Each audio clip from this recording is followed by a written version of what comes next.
10 second, 5 second, start.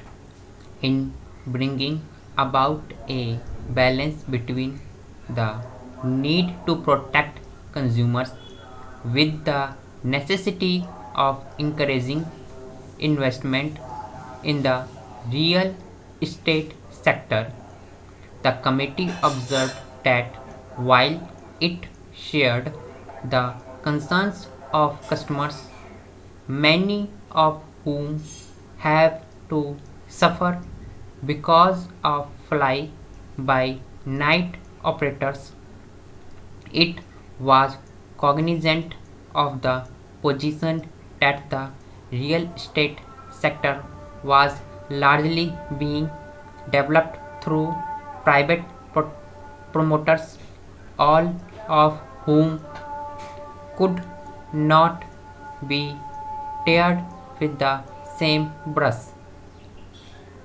The select committee observed that there was a need to ensure that a renewed impetus is provided for the growth of the real estate sector to fulfill the government's objective of ensuring housing for all while at the same time protecting the interest of consumers.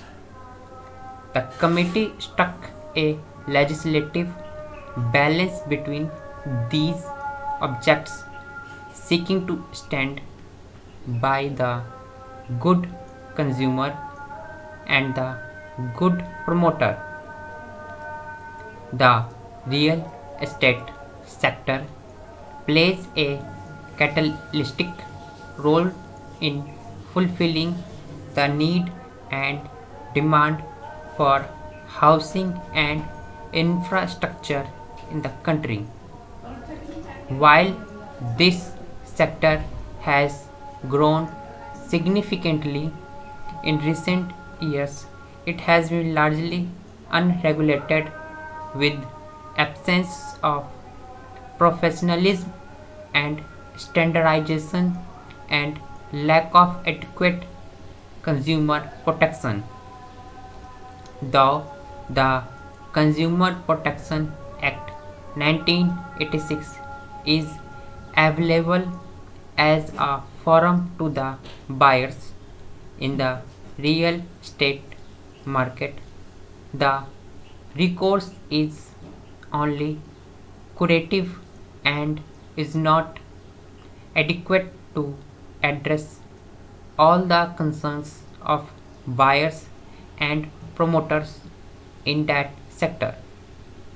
The lack of standardization has been a constraint to the healthy and orderly growth of industry. Therefore, the need for regulating the sector has been emphasized in various forums. In view of the above, it becomes necessary to have a central legislation, namely Real Estate Regulation and Development Bill 2013, in the interests of effective consumer protection, uniformity, and standardization of business practices and transactions in the real estate sector.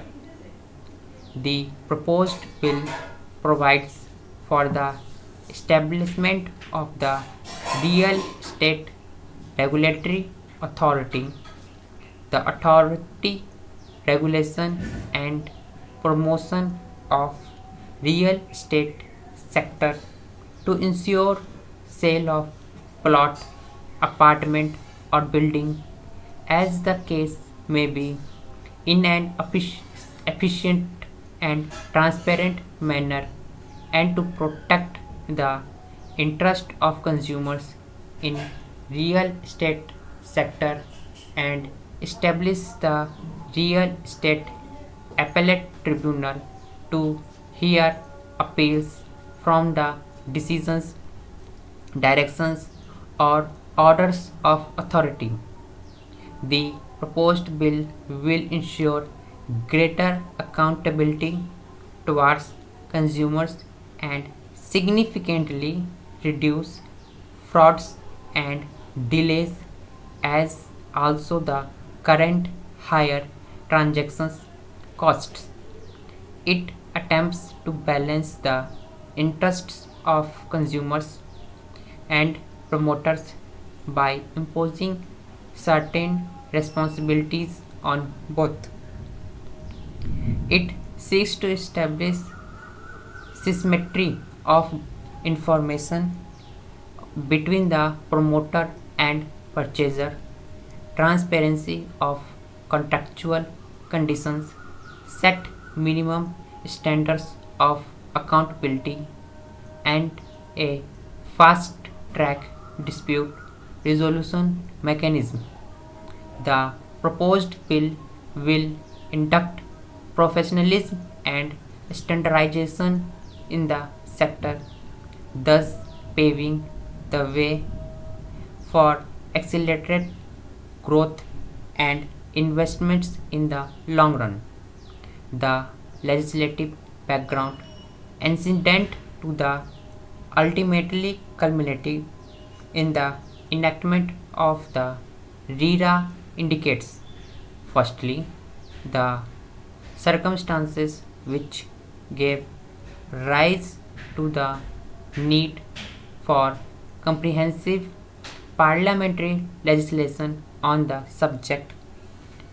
Secondly, the specific inadequacy in the development of the real estate sector, which were a source of exploitation of purchasers.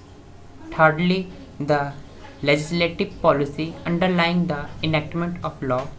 And fourthly, the context in which specific statutory provisions have been adopted as the instrument for bringing about orderly development and growth of the real estate sector. The legislative background demonstrates the concern of the policy makers that the unregulated growth of the real estate sector, accompanied by a lack of professionalism and standardization, had resulted in serious hardship to consumers. The real estate sector is of crucial significance to meet the demand for housing in the country.